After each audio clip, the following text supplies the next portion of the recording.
Now we start the translation of Surah Al-Kafirun. A'udhu billahi minash shaitanir rajim. میں اللہ کی پناہ مانگتا ہوں شیطان مردود سے۔ بسم اللہ الرحمن الرحیم، اللہ کے نام سے جو بڑا مہربان نہایت رحم فرمانے والا ہے۔ قل یا ایھا الکافرون، اے نبی کریم صلی اللہ علیہ وسلم آپ فرما دیجئے کہ اے کافرو۔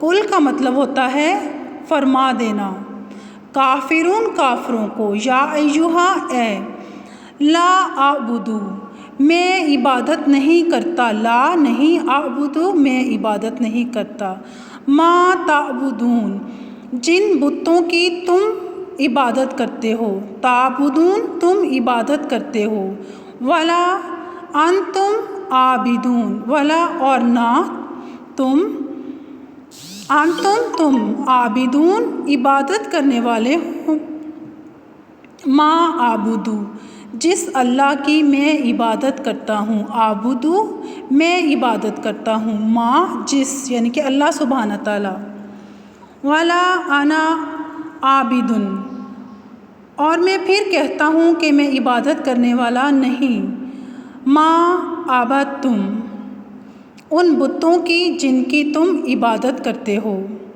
ولا انتم عابدون اور نہ تم عبادت کرنے والے ہو، ما اعبدو جس اللہ کی میں عبادت کرتا ہوں، لاکم دینکم تمہارے لیے تمہارا دین، ولی یا دین اور میرے لیے میرا دین۔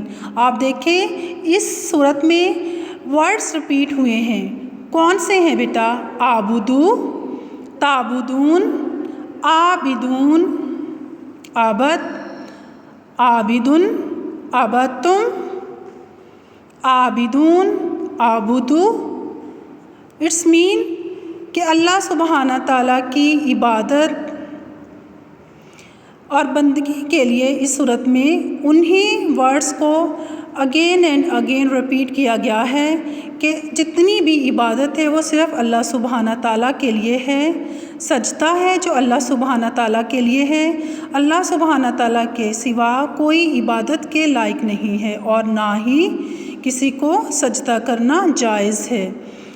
بیسیکلی یہ جو صورت ہے یہ توحید پر بیس کرتی ہے کہ اللہ سبحانہ تعالیٰ کی وحدانیت پر کہ عبادت کے لائق صرف اللہ سبحانہ تعالیٰ کی ذات ہے۔ This is your lecture, stay blessed.